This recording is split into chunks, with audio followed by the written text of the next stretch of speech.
Hello friends, welcome back to my channel twinning journey.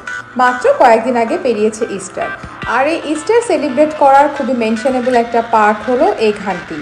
Egg হান্টিং ব্যাপারটা পুরোটাই বাচ্চাদের জন্য অ্যারেঞ্জ করা হয়। এখানে আসার পর থেকে যে সেলিব্রেশনগুলোতে আমরা পার্টিসিপেট করেছি, তার মধ্যে হ্যালোউইন, ইস্টার, এইগুলোতে বাচ্চাদের জন্য প্রচুর রকমের অ্যারেঞ্জমেন্টস রাখা হয়। বিভিন্ন চার্চ থেকে, বিভিন্ন অর্গানাইজেশন থেকে বাচ্চাদের জন্য এগ হান্টিংয়ের ব্যবস্থা করা হয়। কয়েকদিন আগে আমাদের অ্যাপার্টমেন্টের ম্যানেজমেন্টের পক্ষ থেকেও বাচ্চাদের জন্য এগ হান্টিংয়ের ব্যবস্থা করা হয়েছিল। আর এখন আমরা এসেছি বাড়ির পাশের একটা চার্চে। এখানে বিভিন্ন বয়সের বাচ্চাদের জন্য এগ হান্টিংয়ের আলাদা আলাদা টাইম দেওয়া হয়েছে। একদম ছোট্ট বাচ্চাগুলো থেকে শুরু হয়েছে, আর এই সময়টাই যেন অন্য বাচ্চারা বোর না হয় সেই জন্য এখানে খেলার ব্যবস্থাও রয়েছে। এখানে বাচ্চাদের এন্টারটেনমেন্টের জন্য বেশ কতগুলো ট্র্যাম্পোলিন রাখা হয়েছে, আর এই স্লাইডগুলোও রয়েছে। অনেক বাচ্চা এখানে এসেছে আর সবাই খুব মজা করে খেলছে একসাথে। তো বাবুই পাখির এখনো টার্ন আসেনি। বাবুই পাখির আগে ছোট ছোট বাচ্চা যারা রয়েছে, ওদের থেকে ছোট, তাদের এগ হান্টিংটা এখন হচ্ছে। আর এই হান্টিংয়ের জন্য একটা করে গ্রুপের হয়ে যাওয়ার পরে এই যেখানে প্যাকেট ভর্তি এগগুলো রয়েছে, প্লাস্টিকের এগগুলো, এটা পুরো মাঠটাই ছড়িয়ে দেয়। অনেকগুলো ভলেন্টিয়াররা সবাই মিলে কাজটা করছে। মাঠের চারিদিকে সব জায়গায় যেন খুব সুন্দরভাবে এগগুলো স্ক্যাটার্ড হয় সেটা ওরা দেখছে।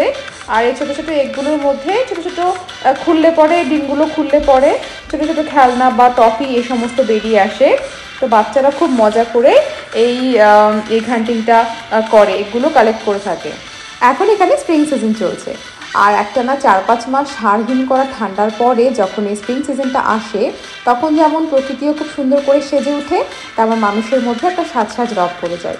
এই সময় ন্যাড়া গাছগুলোতে নতুন করে পাতা গজায়, ফুল ফোটা শুরু হয়। তেমনি মানুষজনও আস্তে আস্তে তাদের একঘেয়েমি জীবন ছেড়ে বাড়ির বাইরে বেরিয়ে আসে। বাচ্চারাও স্বাভাবিকভাবে বাইরে বেরিয়ে এসে খেলাধুলো শুরু করে। আর এই সমস্ত ফেস্টিভ্যালগুলো তখন একটা বাইরে আসার জন্য মানুষকে ইন্সপায়ার করে। তো বাচ্চারা এখানে খুব মজা করে খেলছে। আর এই যে এখানে এগুলো যে স্ক্যাটার করা হচ্ছে, সেই সময় প্রত্যেকটা বাচ্চাই কিন্তু ভীষণভাবে ডিসিপ্লিন মেনটেন করে। কেউ কিন্তু বেরিয়ে এসে ডিমগুলো আগে নিয়ে চলে যাচ্ছে না, ওরা ওদের নির্দিষ্ট টাইমের জন্য ওয়েট করছে। দেখতে ভীষণ ভালো লাগে। আর বাবুই পাখির টার্ন চলে এসেছে, এবার হুইসেল বেজে গেছে। ওরা ওদের ইস্টার বানি বাস্কেটগুলো নিয়ে এসেছে আজকে। প্রত্যেকটা বাচ্চার হাতে এই হান্টিংয়ের জন্য ইস্টার বানির বাকেটগুলো রয়েছে। তো তারা তাদের সেগুলোর মধ্যেই এগুলোকে কালেক্ট করে রাখছে।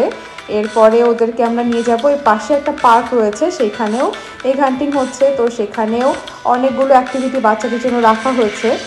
আমিও আজকে অনেক দিন পর বাইরে এসেছি, আর এখানে এসে অনেকের সাথে দেখা হচ্ছে, পরিচিত। তো সবার সাথে কথা বলতে যেই সমস্ত কিছু ডিটেলসের ভিডিও আর করা হয়নি।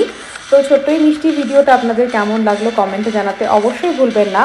আর এখানের এই ছোটো ছোটো সেলিব্রেশনগুলো আপনাদের কেমন লাগে সেটাও জানাবেন। সবাই ভালো থাকবেন, সুস্থ থাকবেন। দেখা হবে পরের ভিডিওতে।